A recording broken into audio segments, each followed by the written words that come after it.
Council, please come to order, and will the clerk please call the roll? Anderson. Present. Oliver. Here. Ford. Here. Hager-Smith. Here. Mattingly. Here. Sutphen. Here. Watson. Present. Will the Vice Mayor please lead us in the Pledge of Allegiance? Pledge allegiance To the flag of the United States of America, and to the republic for which it stands, one nation, under God, indivisible, with liberty and justice for all. We will begin this evening with our consent agenda, a little bit longer than it usually is.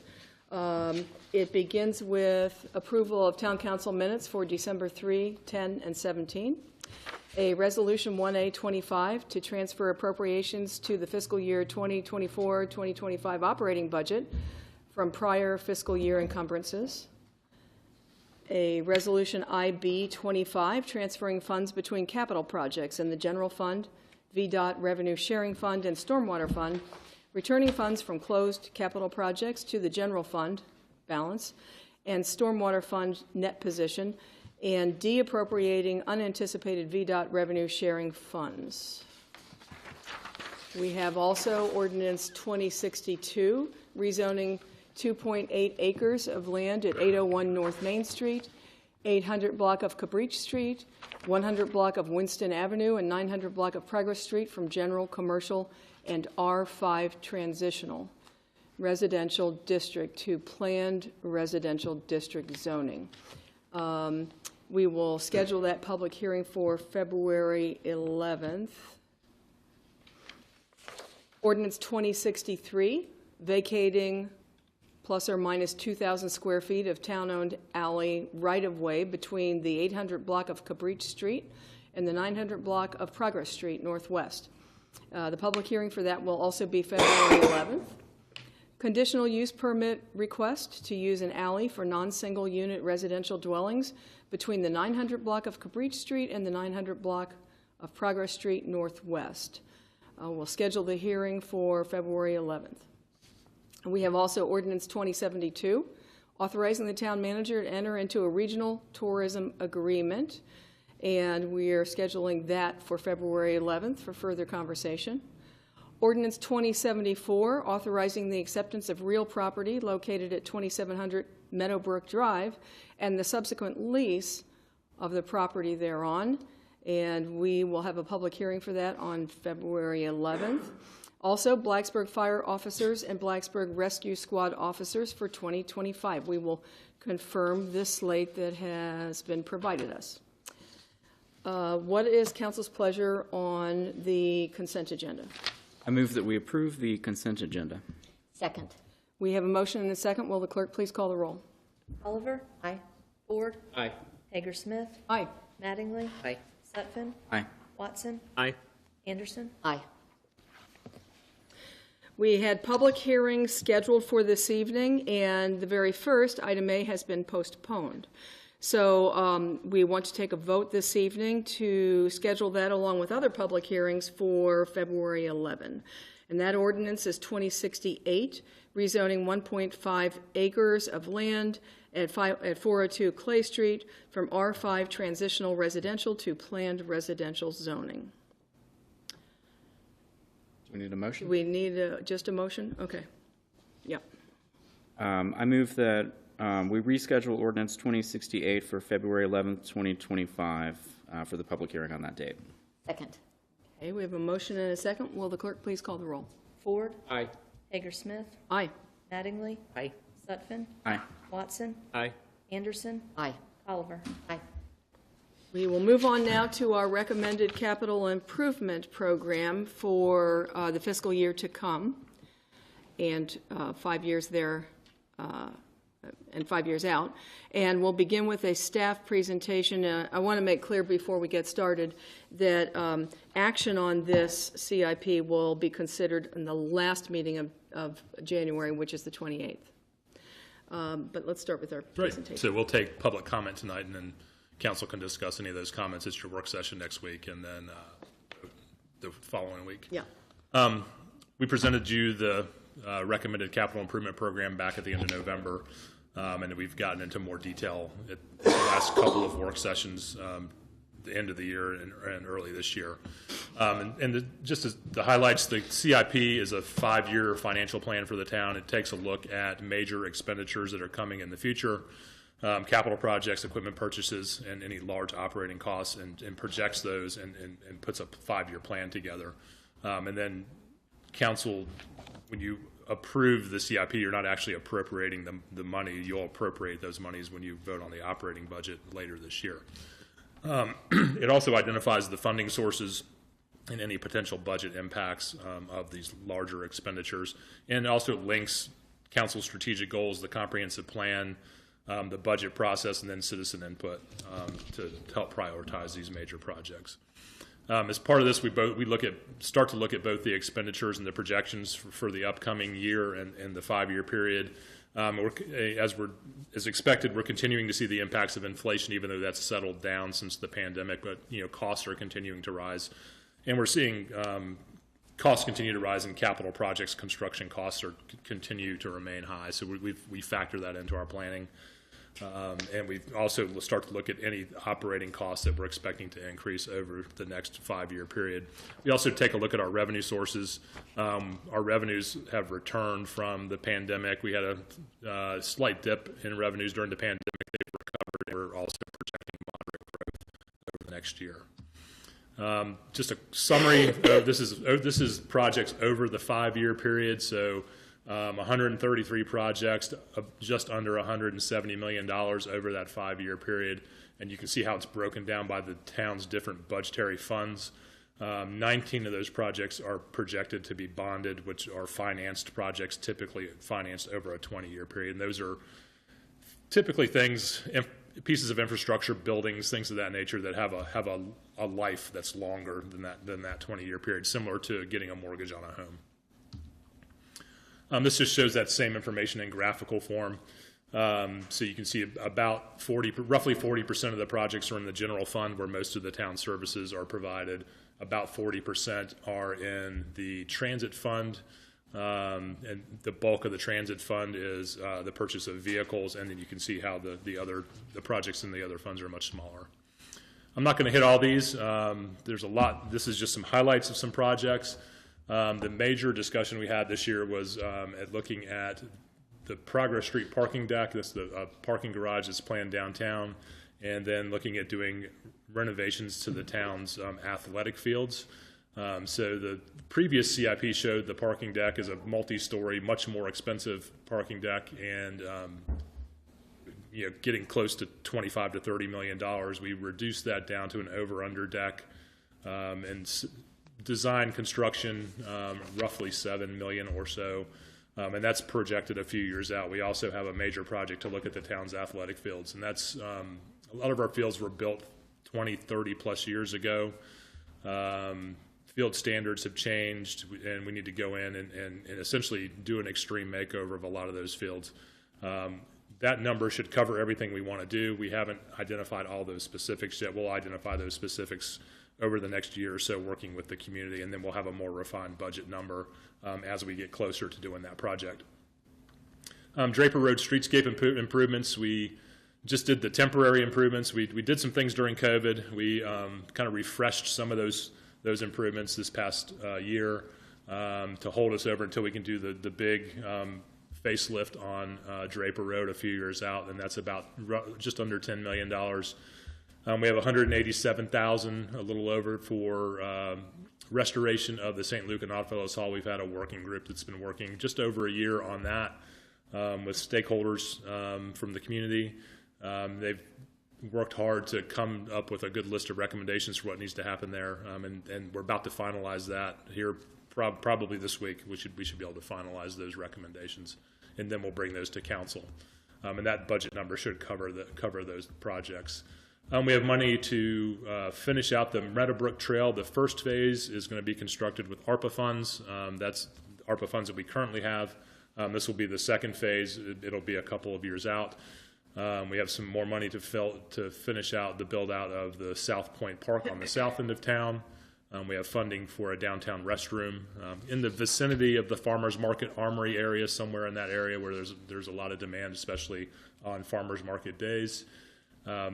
We have $250,000 over the 5-year period for our downtown facade grant program, and that we're getting ready to restart that program here this year. Continued funding to continue to build out our trail system on Brush Mountain, and we also have a skate park expansion plan. So these are just some highlights of some of the higher profile projects. Some transportation projects. We have some funding to start the planning for changes to the Prices Fork Road 460 bypass interchange. That will be a future VDOT Smart Scale application. The funding from that application will fall outside of the 5-year planning window. That's why the full amount's not listed yet. We have bicycle improvements we'd like to plan and construct on Glade Road. Several sidewalk projects you can see in some priority areas. Continuing to pave, and this is more of a maintenance project, but paving the roads, paving the trails that we already have to keep those in good shape.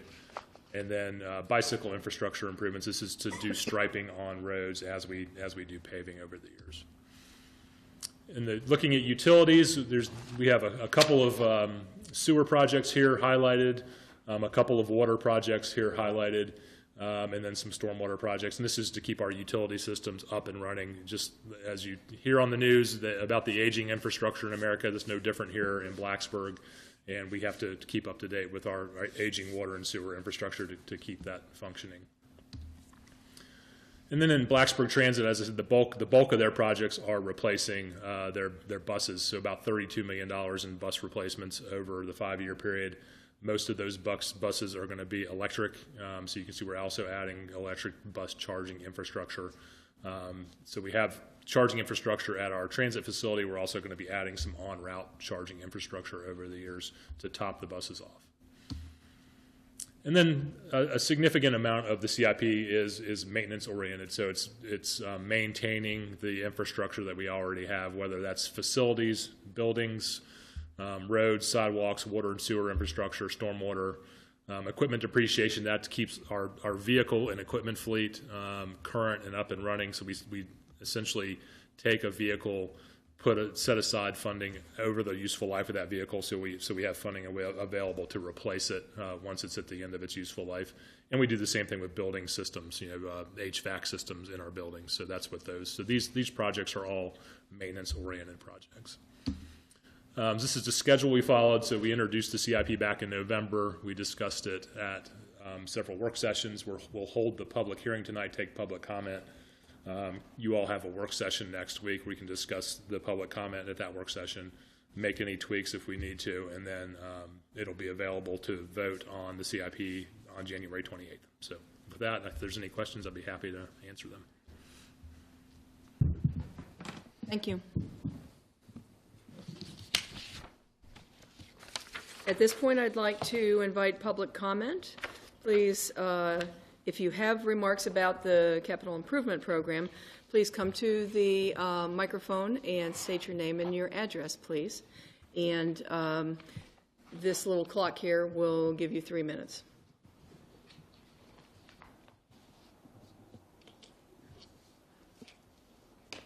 Happy New Year. My name is Jody Booth Daniels, 909 Allendale Court. The St. Luke Oddfellows and Household of Ruth, located on Gilbert Street, stands as a remarkable monument, now 119 years old. This building is not just a rare treasure in our county, it is a significant and unique landmark of national importance. This historic building was once a source of immense pride for the members of 3 important orders: the women and men of Maggie Walker's St. Luke, who provided a vital mutual aid safety net; the Grand United Order of Oddfellows, the secret society of men; the Household of Ruth, the women's auxiliary that supported Oddfellows. This hall is a testament to the lives and histories of the enslaved, freedmen, and their families who settled in and around Blacksburg. It also reflects the stories of those who left the region in search of opportunity and relief from the grip of institutional racism. This history also is profound and deserves to be told and honored. The town has demonstrated its commitment to preserving the historic building, which is proudly listed on the National Register of Historic Places. Advocacy efforts through letter writing, speaking at town council meetings, attending work sessions, and collaborating with key town employees who share this vision have all played a vital role in bringing us to this moment. Currently, the Blacksburg Museum and Cultural Foundation rents this building and annually receives from the town over $100,000 plus other benefits to share these stories, guided by the clear objectives laid out in the 2005 deed. My hope is that this historically significant hall will receive the same stewardship, financial support, and educational focus as the Alexander Black House.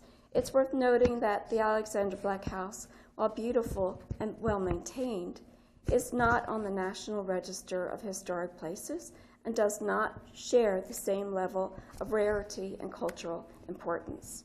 For now, I celebrate the significant steps forward, including the council's and the town staff's commitment, as well as the long overdue preservation improvements.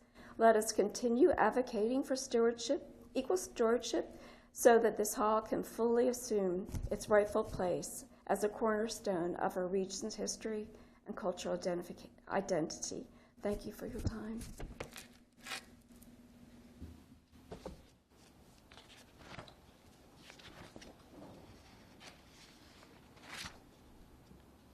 I have a question about the address. Can I talk to the town attorney?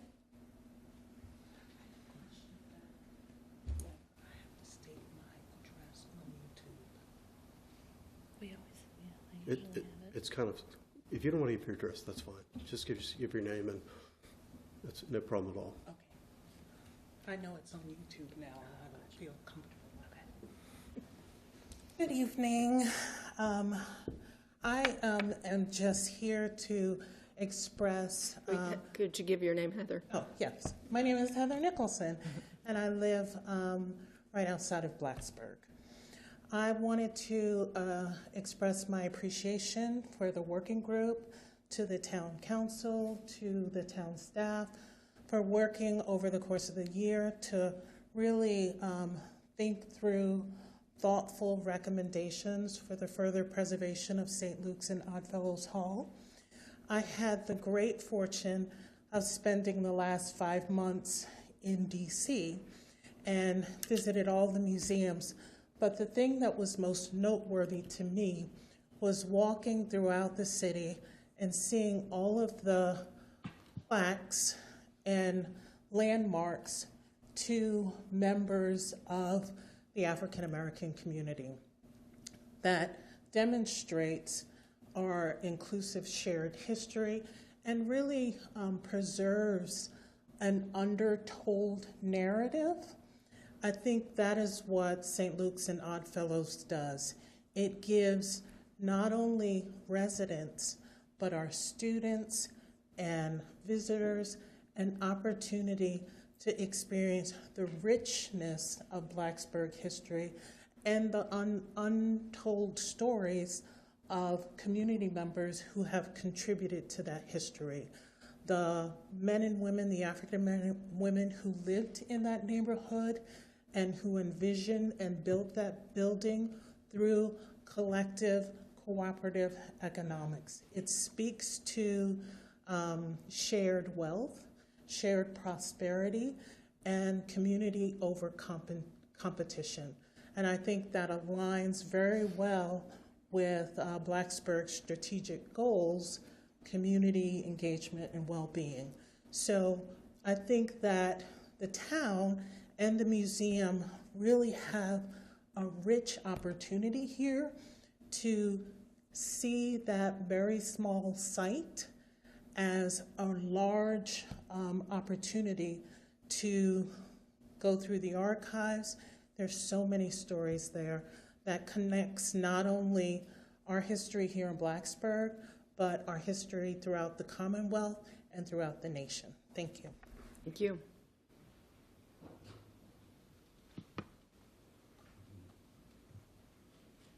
Hello, my name's Christine King. I am part of the Nelly's Cave community here in Blacksburg. Didn't exactly plan on speaking tonight, but I just wanted to come up and thank Mark and Carol Davis for working with this working group and actually getting some things done.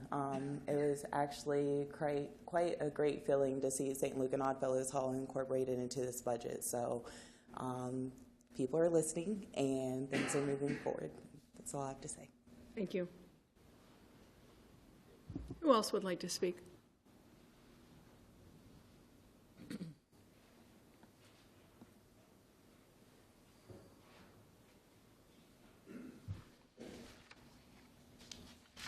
Hello, my name is Waverly Evans, and I live at 205 Franklin Drive here in Blacksburg.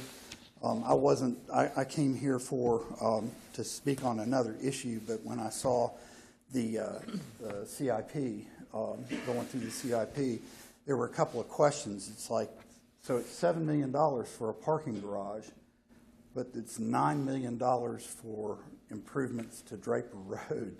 It seems like you're building a parking deck, and then there's like, it costs more for what you're going to do to Draper Road. I'm not sure what kind of improvements need to be made to Draper Road, because there were improvements that were done earlier on your road on Preston, right, and also on Draper with the traffic calming and stuff like that. So, I've driven up and down those roads, multiple times just in the last couple of weeks, and I'm not sure what all needs to be done that's going to cost $9 million for Draper Road. The other thing is a bathroom downtown for $400 and some thousand. Like you can build a house, okay? And you're talking about doing a bathroom. I know that there's other things that need to be done, but I think there's alternatives that you could possibly look at that the town of Blacksburg could use to their advantage, including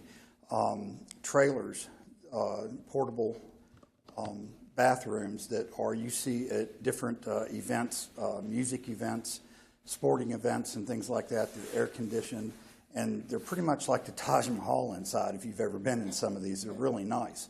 And so you could use that to the advantage of you could be able to secure those bathrooms and not have them open for vandalism, like you talked about for the piano downtown that got torn up.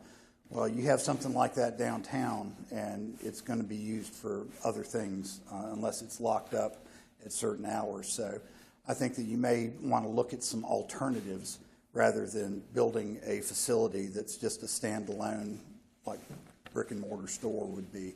I think you should look at some different alternatives, and you could use those facilities for a variety of different things. So that's all.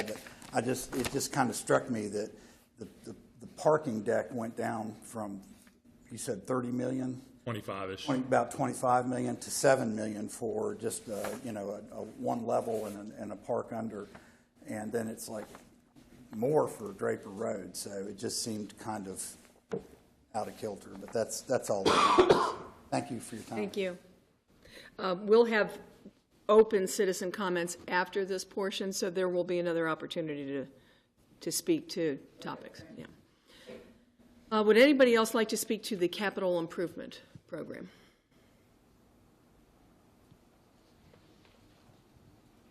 Okay. Seeing no one else on this topic, I will close that and ask council how they would like to proceed. We need a motion to. Do we need a motion to? We'll take action at your next meeting. Okay, so we don't need to vote on the date. You've done the public hearing, and you're ready to move on. Say again? You're ready to move to the next item. Okay, well, we'll find out. Okay, now we're opening it for citizen comments on any topic that you wish. Some of you may have come here to talk about some development proposals or not, but feel free to come forward and share your thoughts.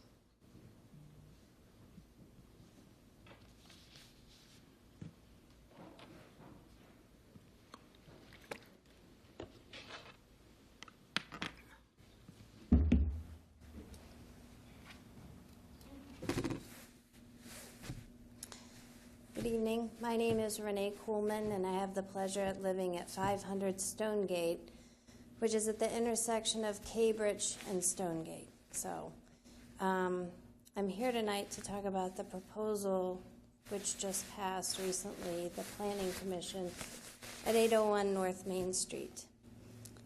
I want to let you guys know how I feel about it as a resident of the neighborhood.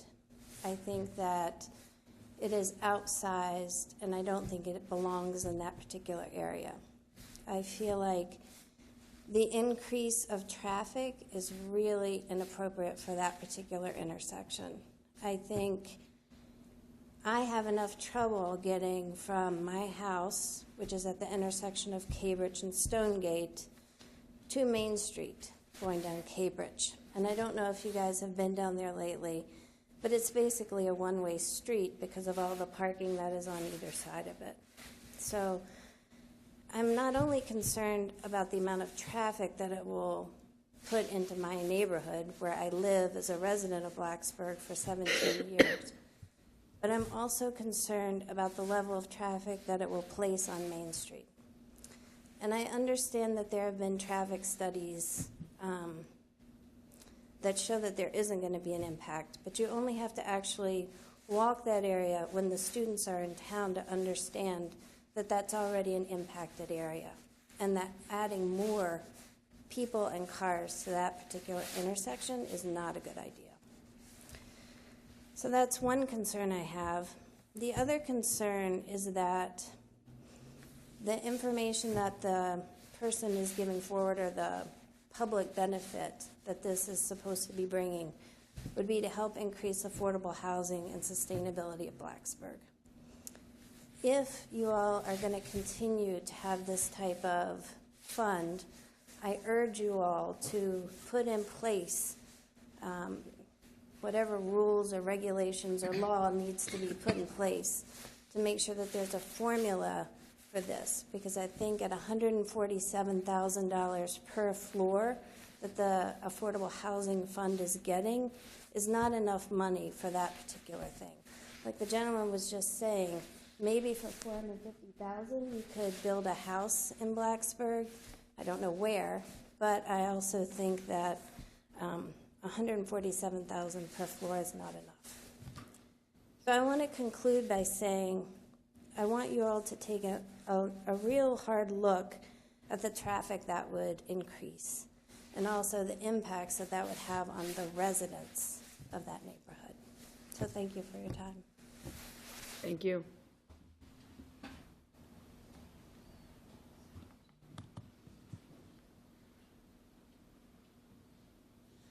Who else would like to speak this evening?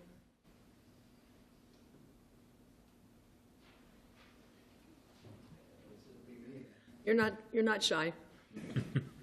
No, I'm not. I used to be, but when I started teaching, I had to give that up. So,